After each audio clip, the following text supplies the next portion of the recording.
Hello and welcome back to another episode of the Know Her Name podcast, sponsored by Tanya Witt and Rise Up Sports Media.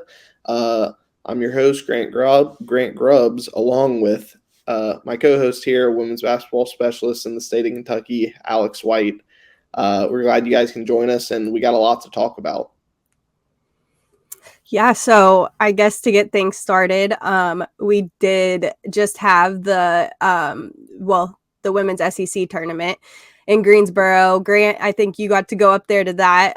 Can you talk about a little bit about that trip and how that was for you? Yeah, for sure.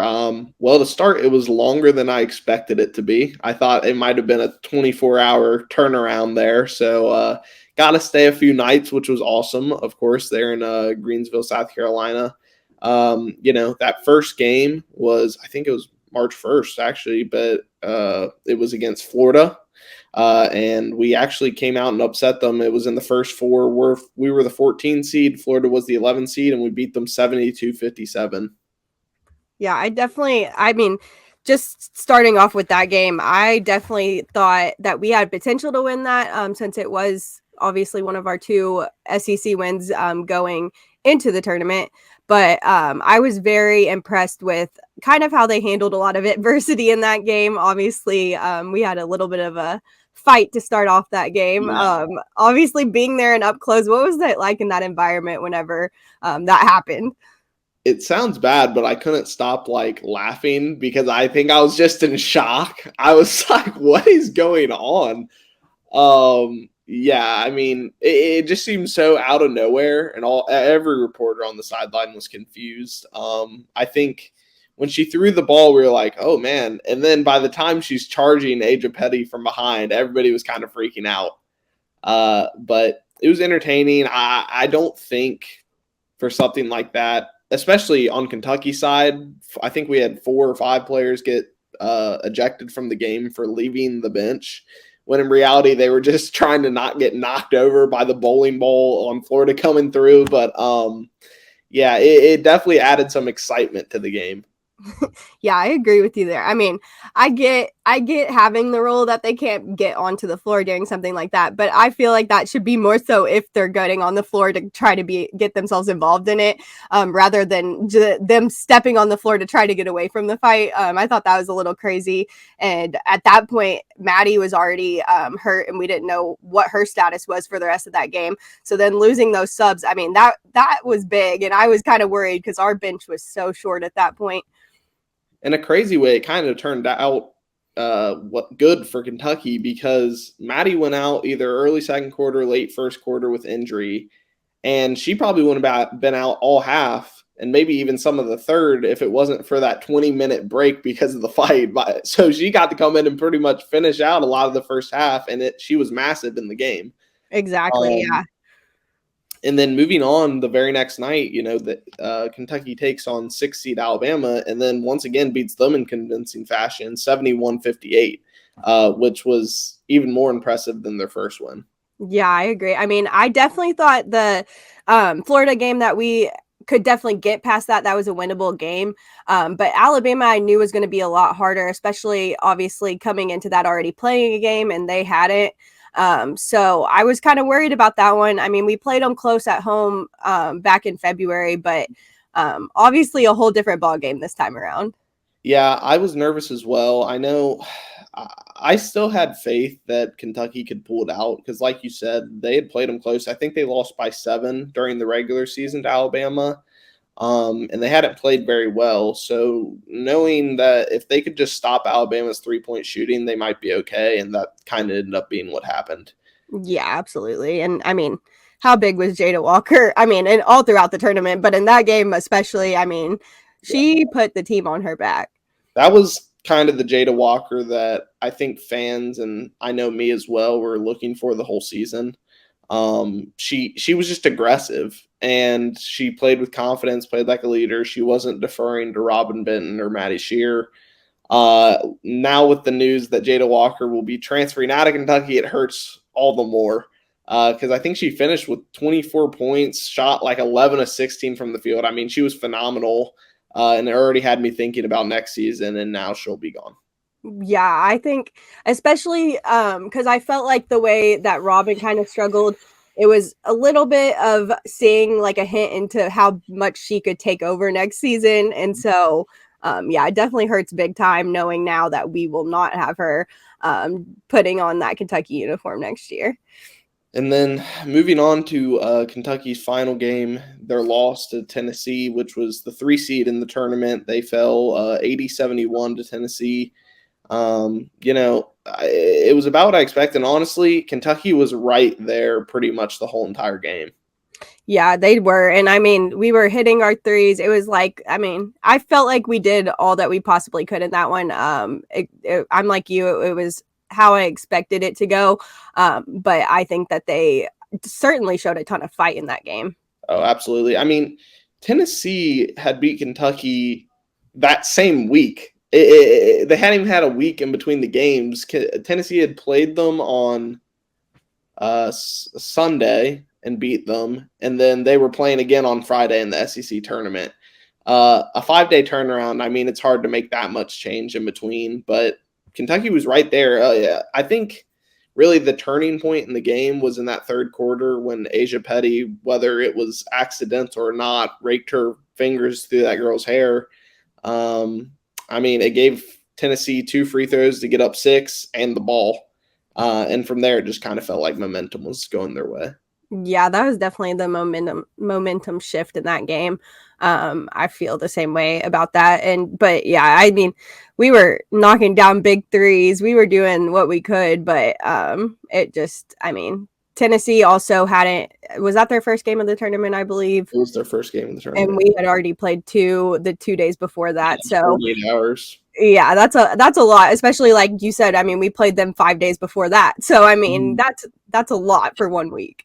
For sure. Yeah, I think fatigue definitely played a big role. And unfortunately, they just couldn't overcome it as close as they were. They had a lot of energy, and the vibes felt good, but at a certain point, just height and talent, you're not going to be able to overcome. Yeah, I agree. And I think the one positive you can really look at the tournament outcome is that, I mean, we won as many games in that tournament as we did all conference season long. So, I mean, that's, not a great showing for our conference schedule, but it's either a positive outlook or a really depressing outlook. I'm not sure which one, but I'll just say it's positive, ended strong. But yeah, something has to change. But speaking of positives, we're going to be talking today with freshmen, or they were freshmen this past season, Cassidy Rowe and Amiya Jenkins, 2 Kentucky girls. And unless you have anything else, Alex, why don't we dive into that interview? Yeah, let's get into it. All right. Well, it's great having you on the show. Thanks for coming. Both of you being from Kentucky, I guess for starters, can you just talk about a little bit about what it means kind of being hometown girls playing for the University of Kentucky? Okay. Yeah, I mean, it means everything to me. My state, my hometown, means the world to me. So just to get the opportunity to play for the state that I love, I couldn't ask for anything more. Just like Cass said, it's great to play for my home state, and be in the community and like be able to give back. And I really appreciate all the fans and all the love. So, you guys came in, were part of a big freshman class. Do you feel like that was helpful, having so many other people kind of coming in fresh to the situation? I definitely think so. Just because we have more people to share our experience with and go through like hardships and things like that together. Yeah, definitely. I definitely agree with what Mimi said. Just having so many of us we knew what each other was going through, because we were all facing it together. So yeah, that definitely helped. What would you say kind of was that biggest adjustment, kind of going from the high school level to the college level? I would say there's a lot of adjustments. The main thing basketball wise, just learning the pace of the game.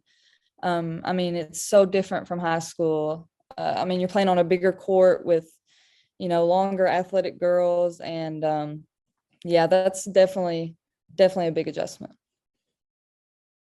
And then off the court, I would say time management, just knowing what to do with your free time, getting places on time, making sure you have a healthy balance of basketball and outside life. Were there any differences between what you all expected college to be versus what it actually ended up being like?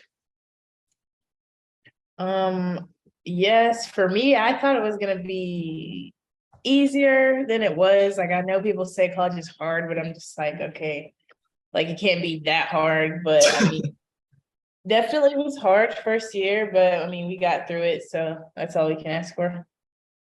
Yeah, I agree. I mean, it's definitely difficult trying to balance basketball with school and just adjusting to living in a new place. So it was all pretty hard, but once we were adjusted to it got easier as we went. So what would you say is like the main factor that made you choose Kentucky?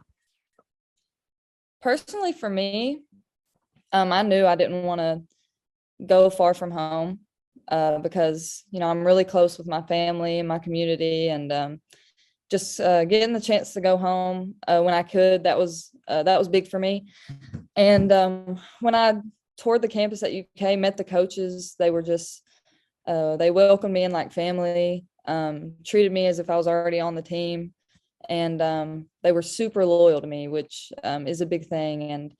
And yeah, there's just nowhere else I could see myself going. For me, it was the family atmosphere. Also, just like being home, like being close to my family, getting the chance to still be a part of my community that I grew up in. And I just really loved the campus and everything about it. It was just, I just knew it was for me. I just got that feeling. Did either of you have like a welcome to college moment on the court where you're like, wow, this is a little bit different environment than playing high school? I would say first off-season workout for me. Coach Taylor? Yes, definitely Coach Taylor. Definitely Coach Taylor.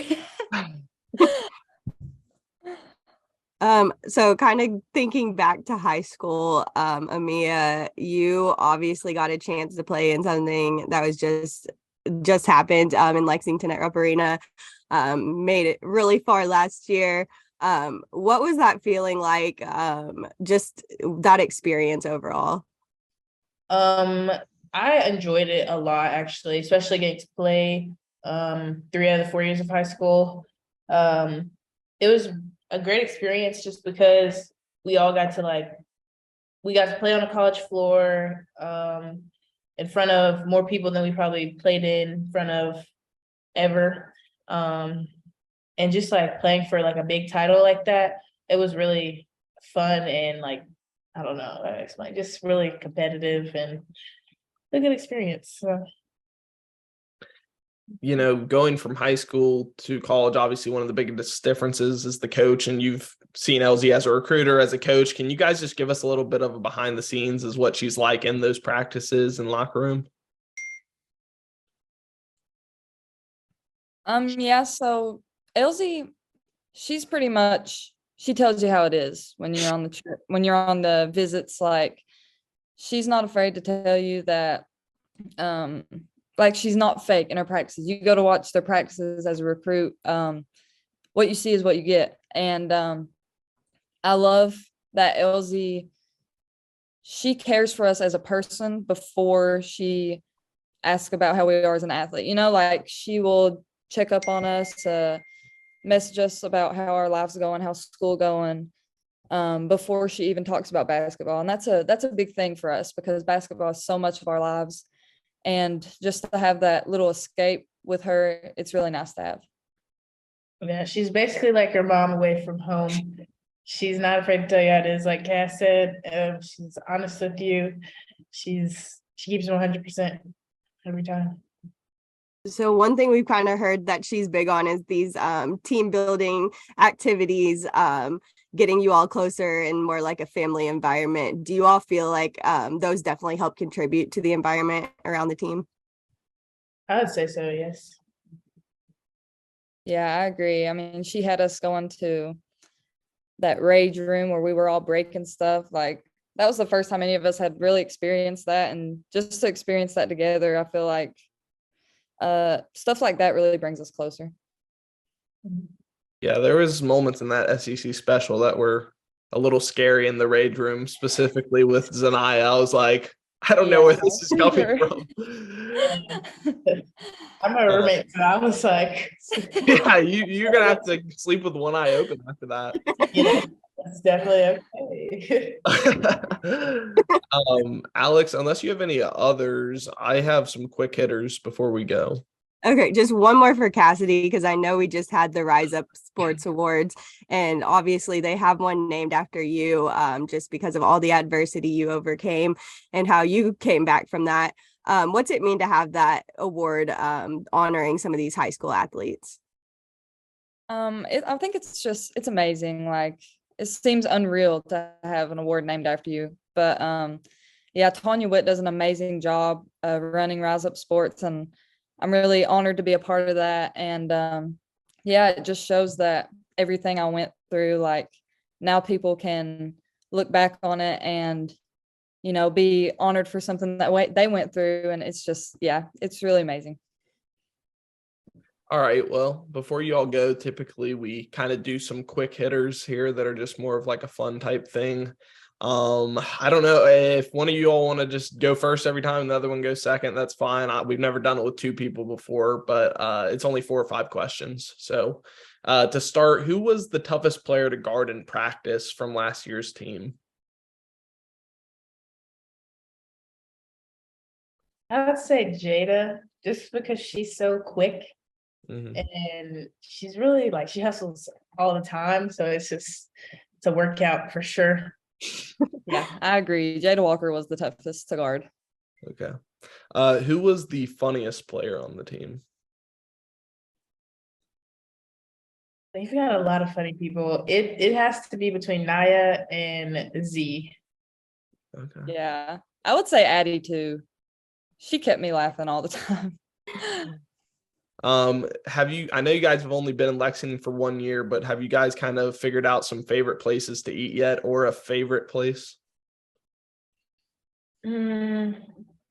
I don't know. I'm always looking for new things. Like, just because I like grew up here, so it's just like I feel like I've eaten everywhere you could possibly eat. So this year has really been my exploration year, trying to find new places to eat and things like that.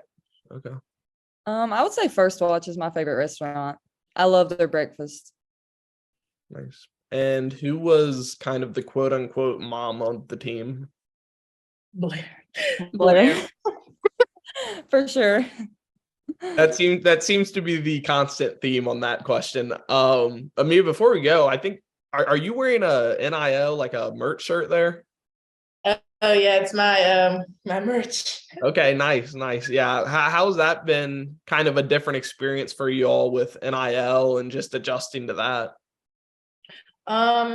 It's been definitely a cool experience, like getting to venture out in like the business aspect of everything, talking to multiple companies and things like that. I'm actually, well, I would say my merch deal is probably the biggest one that I've had so far. Mm-hmm. And I really like it. So go out and get some. Shout out. Also, Amiya, we heard in one of our previous episodes that one of the talents. No. I heard. Was there any truth though? Can you sing? It is true, but I'm not gonna sing. I'm not singing. Only in the shower, right, Mimi? Yes. It was worth a shot. I definitely listened to that podcast, and I was so glad about that. All right. Well, thank you guys for joining us so much, and hopefully we can do it again sometime. Yeah, for sure. Thank you for having us. Yeah, absolutely. Y'all have a great day and spring break. Thank you. Tim. Thanks. Or, well, not the spring break part, but See you guys. See ya. All right. Thank you guys for joining us back here now after that interview. Hopefully you enjoyed it. Unfortunately, now we have some things that are not so fun to talk about. Starting off with Kentucky's 2 transfers. This past week, Jada Walker and Kennedy Cambridge both announced they'll be entering the transfer portal. Alex, what were your immediate thoughts following this announcement? Kind of just sad. I mean, I hate seeing, especially like we kind of touched on earlier, Jada had such big, I mean, she was big all season, but she really showed what she can do in that SEC tournament. So having her coming off of a really high note and then finding out she's leaving was really disappointing. And really same with Kennedy. I mean, obviously hers was illness all throughout the season, which I mean, they may have gotten word at that point that she was leaving, but at the point when that happened, I felt like she was kind of showing exactly what she could bring to the floor too. So really just the timing of kind of both of those was really upsetting, just because they're both playing really great basketball at this time. Yeah, I mean, lack of a better term, it just sucks. Jada's been, she probably has the most SEC experience of anybody on the team by next season. And she plays kind of a leadership role out there. And then with Kennedy, she didn't average a ton of points or anything, but you could always see her energy out there on the court. I think with both of these girls, you're probably losing your 2 best hustle players on the team. Yeah, absolutely. And like Amiya and Cassidy said in the interview, Jada was always the hardest one to guard in practice. And so we're losing a kid that was as the hardest kid to guard on the team, according to her own teammates. And then, I mean, you also already know that we're losing Robin and Blair just from graduating. Mm-hmm. And so with Jada adding to that, that's 3 of our top 4 scorers from this season. So big loss as far as offensive production too. It's massive. And not only just on offense, but on defense, Jada picks up 94 feet most of the time against the best opposing guard.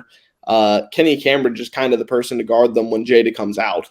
So really, as much as Kentucky needs to stock up on offense, they may need to pick up some defenders just as bad. Yeah, I think that our defense really was a big key in a lot of our games this season. Just how many turnovers we were able to force, even against some of the best teams in the country that normally take care of the ball pretty well. We did a fantastic job of turning them over. Mm-hmm. So, I mean, yeah, I agree with you that defensively, those are 2 big losses on the defensive end. And I think that's the kind of players we definitely want to add, at least for that reason. Yeah, I think Jada Walker finished the regular season leading the SEC in steals per game. So if that doesn't tell you what you need to know, then I don't know what you're doing. As far as, what Kentucky still has, Alex, who's your pick for kind of needing to have the biggest offseason to contribute to Kentucky's success next season?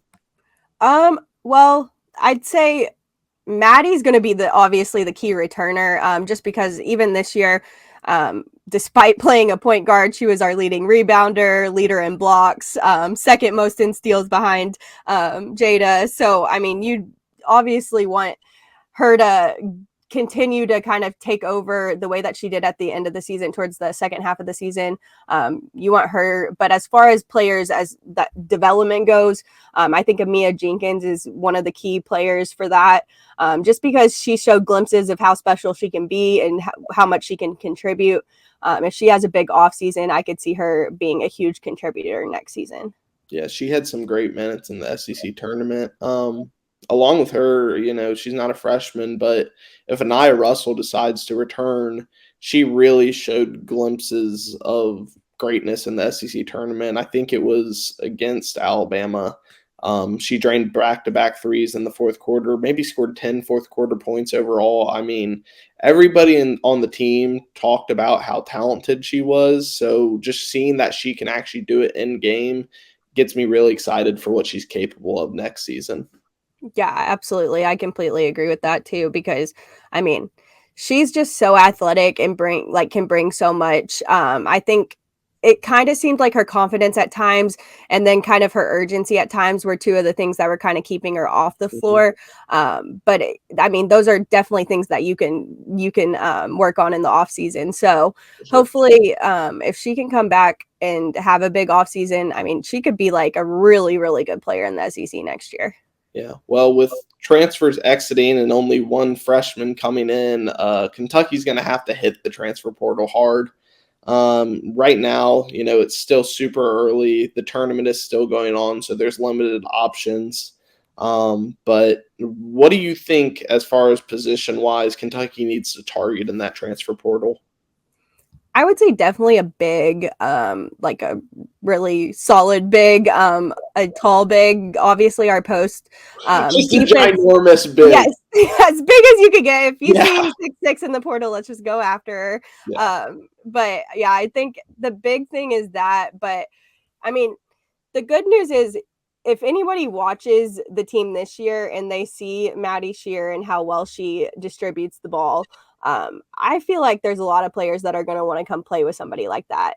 So I definitely would say a big. What is your thoughts? What's your thoughts on what we need? I mean, I agree. As much as Kentucky needs to replace players like Jada and Kennedy, I think maybe you replace them in a different way than you'd expect, like not positionally, but just from a talent perspective. And I think that talent has to come down low. It feels like every single season, the teams that just end up beating up on Kentucky is these Tennessees and South Carolinas who have 6'6", 6'7", 6'5". And I mean, it's rare. We didn't have a single girl who was 6'4" this season on the team. We have to have it. And if we don't, then nothing is going to change.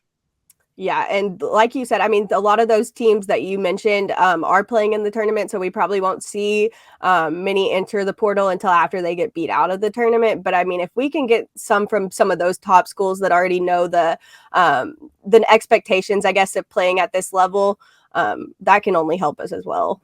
Yeah, and the issue only becomes more glaring when you look at Nyla Everett tore her ACL toward the end of the season, so there's no telling how long that'll take for her to return. And then Tiana Heron, she missed the whole entire season due to heart surgery. You just never know with a situation like that if she'll come back at all. I mean, you can only hope and pray. Yes, I feel like we're all happy that she made it out of that and is still a part of the team, but you definitely hope that she can get back onto the court and contribute in the near future. Yeah. Was there any, exciting recruits or anything? I know you were at the Sweet 16 for girls this past week, Alex covering it. What did you see there, and anything kind of that could bring some hope to a Kentucky women's basketball fan? I mean, there was a ton of talent playing there, a ton of Power 5 talent, even at that. I mean, that 2025, the sophomore class is insanely talented. I feel like on every team, their best player, it seemed to be a sophomore. The two big ones, obviously, are the nationally ranked sophomores. You have Leah Macy at Mercy, who's the 17th ranked prospect in that 2025 class by ESPN. She was as crazy as she always is. They faced one of the best teams in the tournament in the first round in Cooper. She had already had 37 points on them before, so they kind of knew what she could bring, and she turned around and had 37 points on them again and 21 rebounds. So, I mean, even knowing, and Cooper has probably 5-6 Division I players on their team, so it's not like she was doing this against like a lack of talent. Yeah. She was putting up some crazy numbers, but she's been doing that all season long. So I really think she's obviously one of them. And then the number 2 player in the sophomore class for ESPN is Zakiya Johnson with Sacred Heart, who ultimately won the tournament, their 3rd straight title in the last 3 years. Should have some more on the way as well. Zakiya is just a really special talent. I mean, she can do it all. If it tells you anything, in the championship game, she easily could have broken the scoring record for the championship. Most points ever scored by somebody in Kentucky high school girls basketball in a championship. And instead, she kept passing the ball to one of her teammates that was a couple of points from getting 1,000. So yeah, that's kind of special. That, I mean, she literally can do everything on the floor, has offers from everyone from South Carolina to UConn. So it's very special talent. Yeah. Sounds like if Kyra Elzy does decide, and I'm sure she'll try to go after those players, she'll definitely be facing some stiff competition. As far as a general outlook for kind of how this season ended looking into next season, I think it just comes down to, simply put, Kentucky has to turn it around. Kyra Elzy received an extension through the 2027 season after winning the SEC tournament, which I think a lot of fans were excited about. But this season, 2 wins in an SEC season is just not going to cut it. And whenever you're losing arguably your best player for next season, she's in rough waters here, and I don't know necessarily how she's going to get out. Yeah, I think next season will be big, especially just can you turn that around? You really need a winning season, I think, in my opinion, at least.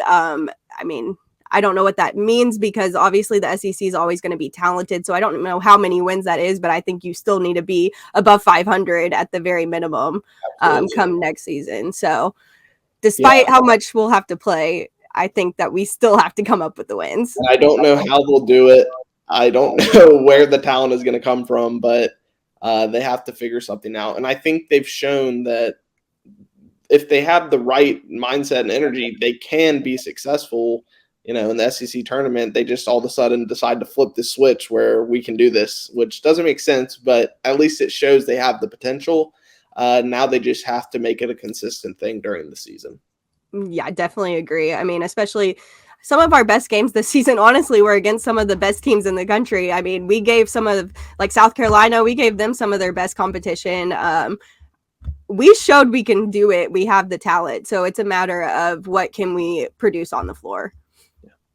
Well, unless you have anything else, Alex, I think that's pretty much all I have to say. Yep, that's good to go. All right. Well, thank you all for joining us for another episode of the Know Her Name podcast. Once again, sponsored by Tanya Witt over at Rise Up Sports Media. And, I hope we can continue to provide you guys all the Kentucky women's basketball news. And we look forward to seeing you all next time.